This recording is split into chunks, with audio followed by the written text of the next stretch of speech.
Russia was caught off guard by this, following Vladimir Putin's decision to withdraw Russia from the New START nuclear disarmament agreement. The United States dispatched the Doomsday aircraft to Iceland, which is equipped with the technology necessary to command nuclear missiles. This action taken by the administration of Joe Biden was appraised as a step by the administration in Washington, D.C. against the potential for nuclear conflict with Russia. The United States Department of Defense's Pentagon has confirmed that one of the 16 Doomsday planes at controls has successfully arrived at a military airport in Iceland. The airport in question is in Reykjavik, even though it is only equipped with anti-aircraft systems as a weapon. The E6B Mercury Aircraft, which is manufactured by the American Boeing Company and developed based on the Boeing 707 passenger plane, is of strategic importance in the event that a nuclear war breaks out. The United States of America is able to maintain continuous communication with all strategic and tactical military units located on land, in the air, and at sea, thanks to a number of observation and communication devices that are installed on board the aircraft. Additionally, the systems installed on the airplanes have the capability to issue remote commands to land-based intercontinental missiles and cause them to. The aircraft is under the control of 17 military operators and has a staff of 5 people, and it is in continuous communication with the Pentagon. What is the nuclear power of the two countries? According to statistics, from 2018, Moscow possesses a total of 1,420 strategic nuclear warheads. There are currently 517 of these heads mounted onto carrier missile. The remaining titles are dormant at this time. The United States government possesses approximately 1,900 nuclear missiles. Intercontinental ballistic missiles carry the majority of the nuclear payloads, which total 1,550 in total. In addition, approximately 300 nuclear bombs are intended to be dropped on the objective by bombers. This is not a race that Moscow can win, according to the Undersecretary of Defense for Defense Policy at the Pentagon. Call Moscow is not in a position to participate in an unlimited nuclear weapons race. At the session of the Armed Forces Committee of the House of Representatives on the control of weapons supplied to Ukraine, Call evaluated a question regarding the Moscow administration's suspension of the New START agreement, and he described it as interesting that Russia suspended it rather than withdrawing from the agreement. Call was speaking in reference to a question that was asked during the session on the control of weapons supplied to. To tell you the truth, Russia is not in a situation to take part in a race to accumulate an unlimited number of nuclear weapons. They do not have the financial means to do so, particularly when we consider the financial toll that the conflict has taken on the military and the impact that sanctions have had on export controls. Crime will eventually be seized by, in an operation codenamed Return to Home Ukraine, attempted to reclaim control of Crimea. Attacks on Russian military bases in Crimea were carried out by the Ukrainian forces between the nights of February 28 and March 1st. According to the Russian news service, RBK, which is basing its information on sources from the Russian Interior Ministry,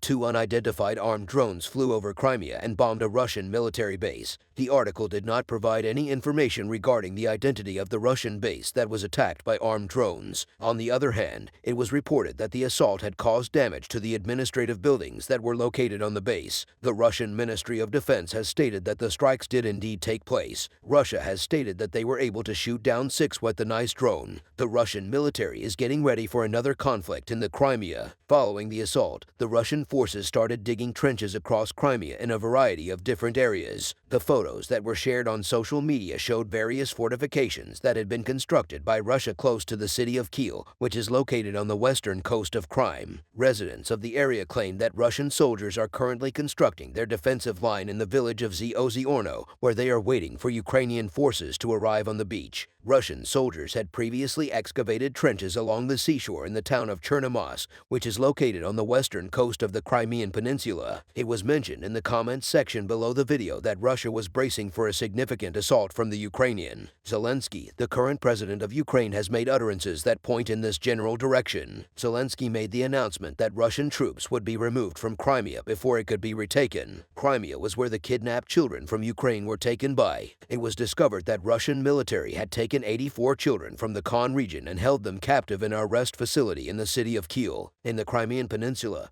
84 children who were purportedly evacuated from the Khan region by the invaders are being detained in the Lusty Children's Rest Facility. An occupied Kiel reads the statement that was broadcast on the Telegram channel known as Crimean Researcher. Children are under pressure from enemy indoctrination. They learn about important events and figures in Russian history. They teach them about the Second World War and make them learn what they call Russian patriotic music. It was also plain that children who had been kidnapped from the occupied regions of Kherson and Zizia were being held in the facilities of Druzhba's Nitsa Maria and Ika. Russia is responsible for the kidnapping of at least 6,000 children. It has been alleged that Russian soldiers unlawfully moved at least 6,000 children from various regions of Ukraine to the territory of Crimea that is currently under Russian occupation. From the beginning of the large-scale invasion attack launched by Russia until the end of 2022, at least 6,000 children were sent from the newly occupied Ukrainian regions to the Crimea to take a so-called holiday. A lawyer for the Regional Center for Human Rights named Katerina Raska said in a statement in January.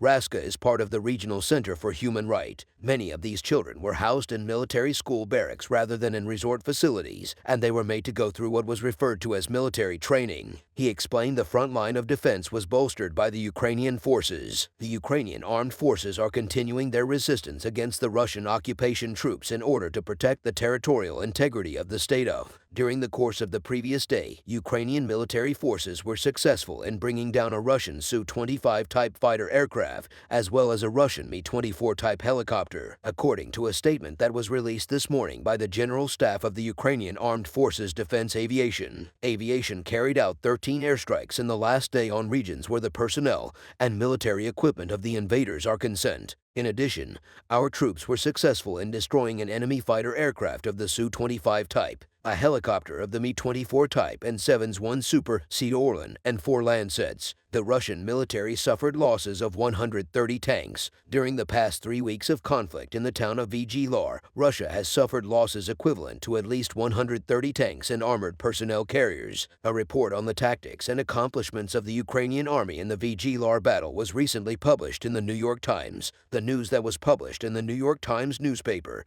and was based on statements made by officials from the Ukrainian state emphasized that the fighting that took place in the city of Olyr in the south of Ukraine and lasted for 3 weeks was the largest tank battle that had taken place since February 24, 2022. There was a lot of emphasis placed in the media on the fact that Russia's invasion forces were soundly defeated by the Ukrainian. The invasion of Russia is defeated as a result of a lack of personnel. It was reported in an article that was printed in the New York Times on March 1, 2023, that the Ukrainian army was responsible for the destruction of at least 130 tanks and armored personnel vehicles during a conflict that lasted for 3 weeks in Vyazlar, which is located in Den. It was speculated that the absence of sufficient personnel was the primary contributor to Russia's defeat in the Battle of Vyazlar. In point of fact, it was stated in a post that was published on Grey Zone, a Telegram channel that is affiliated with the Wagner mercenary group, on the previous Monday that a serious sense of vengeance had developed against the Russian commander in the Olyr region, the relatives of the Russian soldiers who died as a result of the neutralization of hundreds of tanks. It was seen on drone footage of the Ukrainian army that Russian armored vehicles were neutralized, blown up by mines, struck by artillery fire,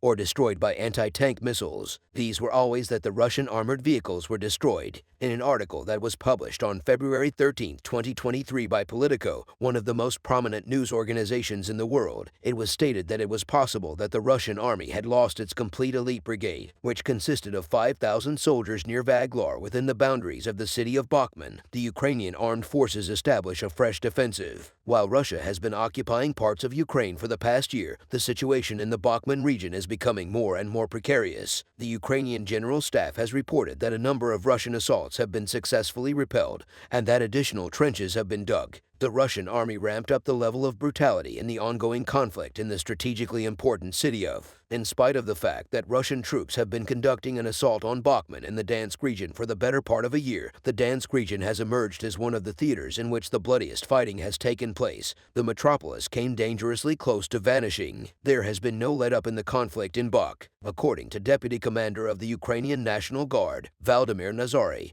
who spoke with Ukraine NV Radio. The current situation is extremely serious. According to a statement made by the Ukrainian General Staff, Ukrainian forces have successfully repelled more than 85 assaults in the past 24 hours across 5 primary sectors of the Bachmann front. In spite of the fact that Russia will have lost territory by the second half of the year 2022, the country maintains that acquiring Bachmann would be an essential move toward reclaiming the remainder of the industrial region known as the Donbass. On the other hand, Ukraine asserts that despite the city's lack of significant strategic significance, it is still their intention to drive Russian forces out of the. There will be no return to normalcy in our relations with Moscow. Jens Stoltenberg, the Secretary General of NATO, gave a speech in which he discussed the conflict between Russia and Ukraine. Ukraine. We need to come to terms with the fact that the conclusion of this conflict will not result in a return to the status quo in our relations with Russia. There is no going back at this. Russia is expanding its military operations, bringing in additional soldiers and making overtures to North Korea and Iran in an effort to acquire additional weapons.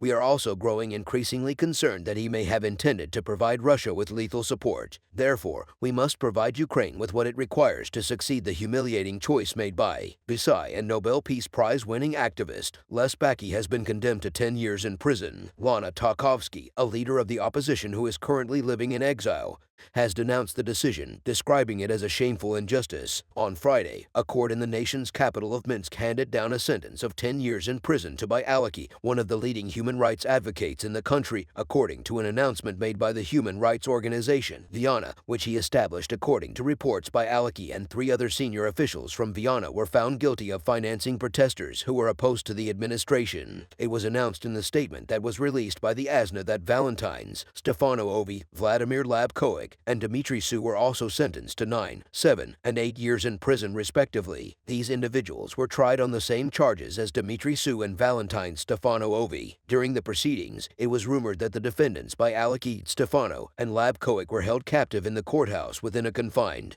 The election was manipulated because of the protest that began after the presidential elections in Belarus in 2020. Alexeyev, Stefano, and Labkovic were being kept in pre-trial detention. As a result of their involvement, Su had evaded capture by escaping the country before being taken into custody. Protesters who believed the elections had been manipulated took to the streets after President Alexander Lukashenko was re-elected in the 2020 elections. More than 35,000 people participated in the demonstrations over the course of several months in Belarus, which led to the government cracking down severely and taking repressive. Among the charges brought against Alexeyev and his colleagues was the allegation that Vienna provided money to political prisoners and helped pay their bail. In 2022, Alexeyev was awarded the Nobel Peace Prize despite having been in prison the year before. And next intel, Ukrainian military personnel are putting up a valiant effort to repel Russian aggress. Special forces personnel from Ukraine are deployed to conflict zones where they destroy Russian tanks one by one. Ukrainian drones are used by special forces to carry out these assaults.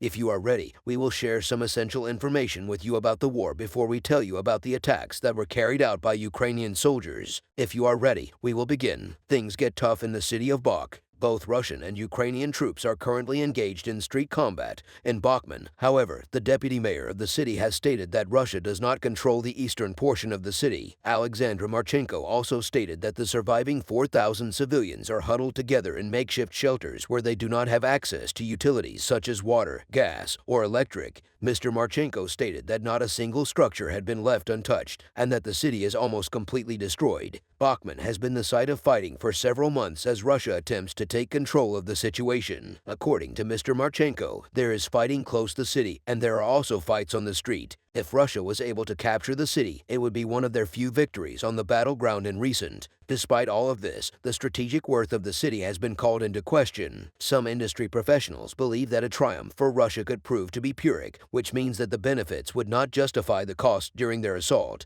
on the city of Bachmann, which had approximately 75,000 inhabitants before the conflict. Thousands of Russian soldiers were. According to estimates provided by Ukrainian commanders, Russia has suffered a loss of personnel that is 7 times greater than their own following intense bombardment. It appears that Russian forces and soldiers from the Wagner private army have encircled a significant portion of Bachmann bridges blown up in Bach. The United Kingdom's military intelligence reported on Saturday that Russian advances in the northern suburbs have made the portion of the city that is controlled by Ukraine vulnerable to attacks from Russia on all 3 sides. Mr. Marchenko charged the Russians of wanting to commit genocide of the Ukrainian people and of having no goal to save the city. He said that the Russians had no goal to save according to what Mr. Marchenko said on the Today Show, at this time, there is no communication in the city, so the city is cut out, the bridges are destroyed, and the strategy the Russians are using is the tactic of parched land. According to the Institute for the Study of War, the Ukrainian army blew up bridges in Bachmann, which may suggest that they are seeking to inhibit Russian movement as they make a controlled fighting retirement.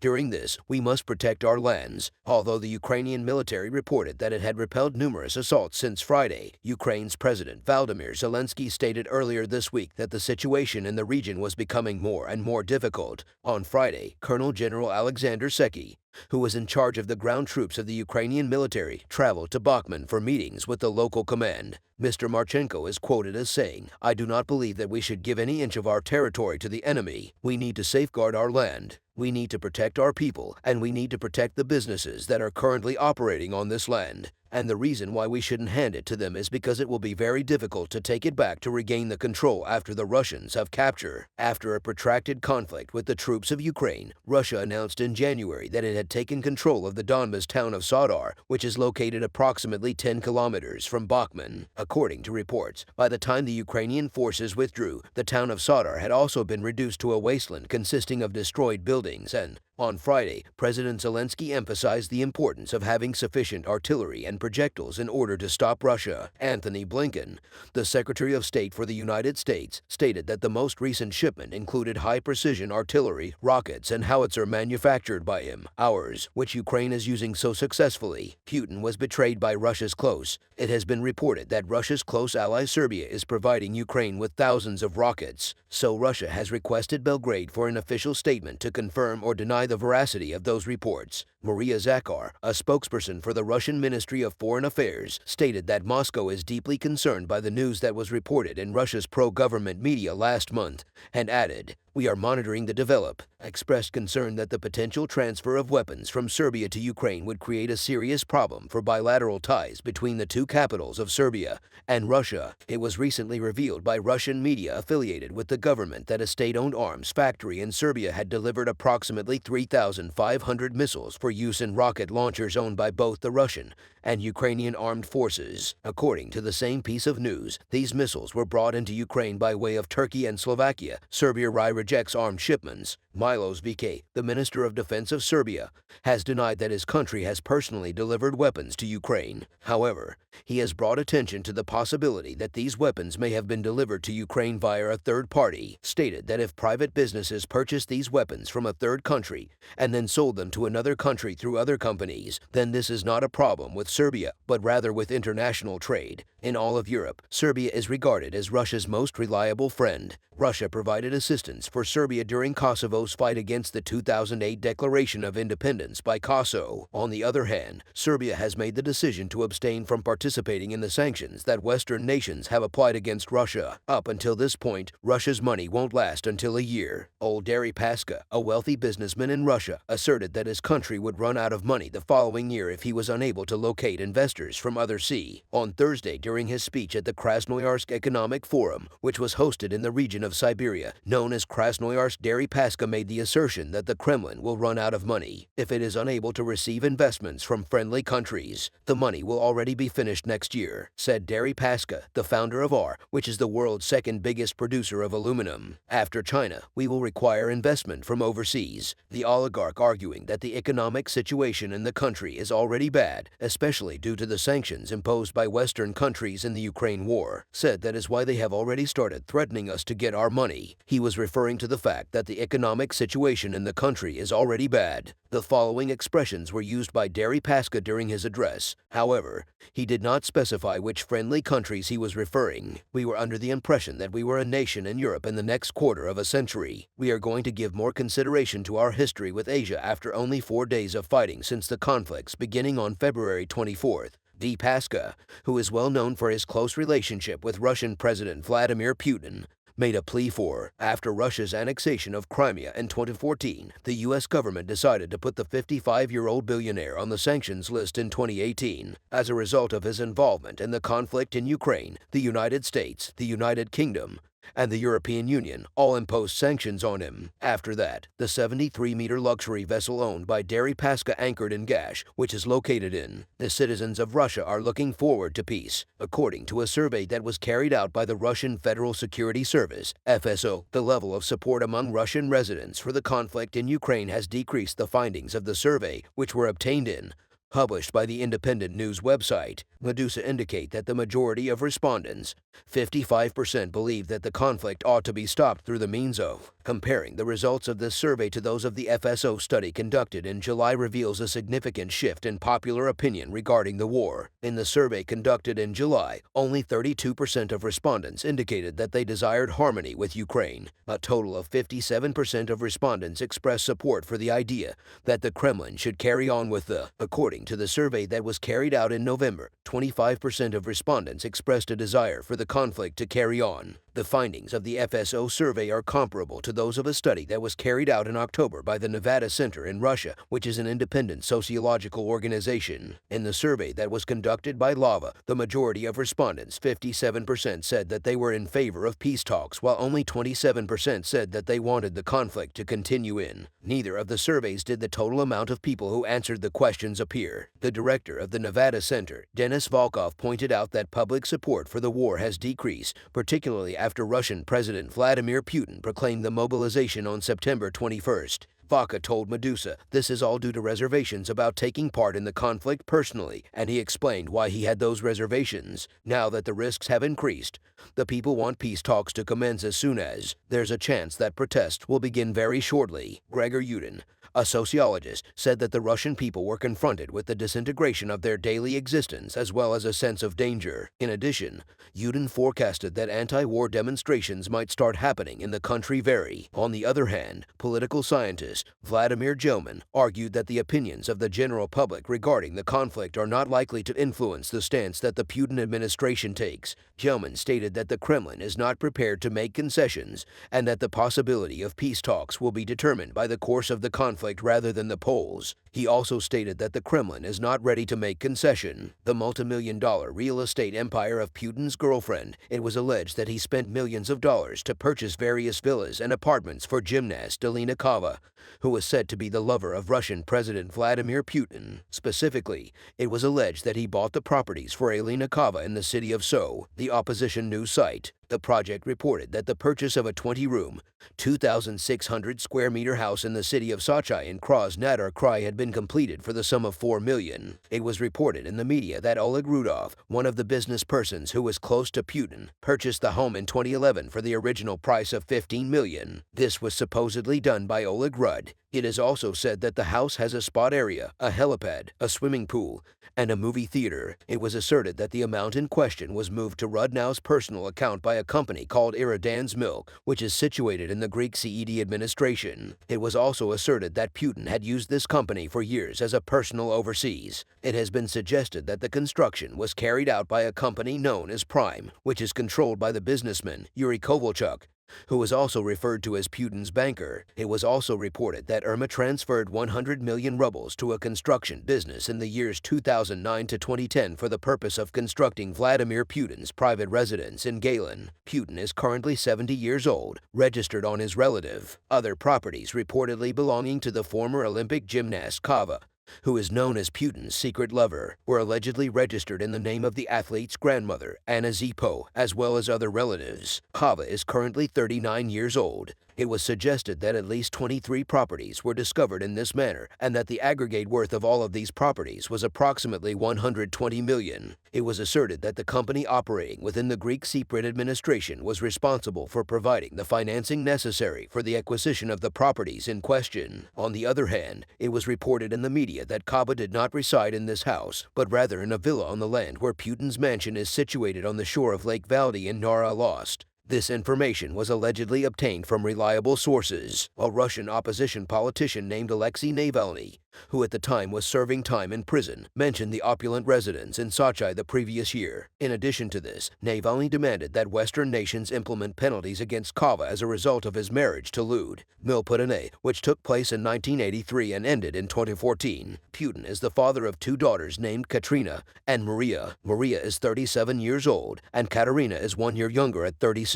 On the other hand, since the year 2000, people have been associating the name of the Russian leader with Kava, who was born in the country that was formerly known as the Uzbek Soviet Socialist Republic. The European Union will look into allegations of war crimes made by Moss. The president of the European Union Commission, Ursula von der Leyen, recently announced that an international center will be established in The Hague, Netherlands for the investigation of crimes committed during the war in Ukraine. This will be the first step in the establishment of a special war court. In his video message, von der Leyen claimed that Russia was responsible for attacks in Ukraine that targeted civilians as well as damaged electricity infrastructure and other types of infrastructure. Von der Leyen claimed claimed that Russian troops were responsible for acts of torture, ill treatment, sexual violence, and extrajudicial executions. She continued by saying that Russia must be held accountable for its terrible crimes. Vladimir Putin, the current president of Russia, needs to answer for his actions. We need to do everything in our power to bring those responsible to justice, she said. She stated that the EU believes it is necessary to have a special court where the crimes committed by Russia will be tried. Von stated that the EU supports the role of the International Criminal Court (ICC) because of this. She also stated that we believe that a special court is necessary at the conference that was held in Ukraine over the past weekend. EU Commission President von der Leyen emphasized that the signing of an agreement on the establishment of an international center for the investigation of war crimes in The Hague, Netherlands will be the first step toward the establishment of the special war court that is desired at the conference that will be held in Ukraine, according to the information that was supplied by the EU Commission. A revised agreement will be signed on the existing joint investigation team that is housed within Eurojust, which is the agency that handles criminal justice cooperation for the EU. The international crimes that have been committed in Ukraine will be investigated by the joint investigation team, and they will be charged with collecting. The International Criminal Court, ICC, the Ukraine, Lithuania, Poland, Estonia, Latvia, Slovakia, and Romania will all be represented by experts on the squad. The espionage aircraft of Vladimir Putin is flying over Ukraine. One of Putin's spy aircraft crashed in Belarus and was after Putin used the first spy aircraft he sent to Belarus to gather information on Ukraine. He dispatched his second spy plane to Ukraine. The Ukrainian government has begun preparations to shoot the aircraft that was spotted in Ukraine.